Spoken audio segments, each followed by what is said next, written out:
সালটা ১৯৮৩।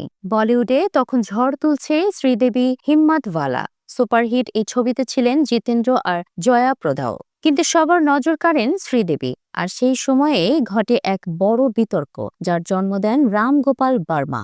পরিচালক রামু তার বই গানস অ্যান্ড থাইসে শ্রীদেবীকে থান্ডার থাই বা বজ্র উরু বলে উল্লেখ করেছিলেন। তিনি লিখেছিলেন, শ্রীদেবী তার চোখে অপ্সরা, অপাবৃদ্ধ সৌন্দর্যের প্রতীক। কিন্তু এখানেই শুরু বিতর্ক। রামুর এই মন্তব্যে ক্ষেপে লাল হন বনি কাপুর। তিনি রামুকে বলেন বিকৃত কাম। তখনকার অনেক নির্মাতাও রামুর বিরুদ্ধে মুখ খোলেন।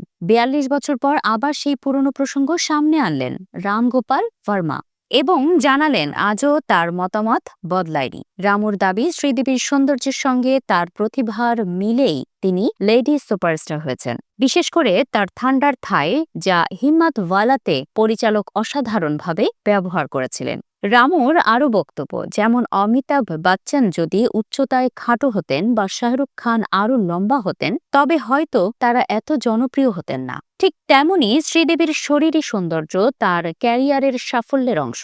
বলিউডে আবারও শুরু হয়েছে আলোচনা, শ্রীদেবীকে কি রামু সত্যিই প্রশংসা করেছিলেন, নাকি এটাও এক ধরনের অসম্মান।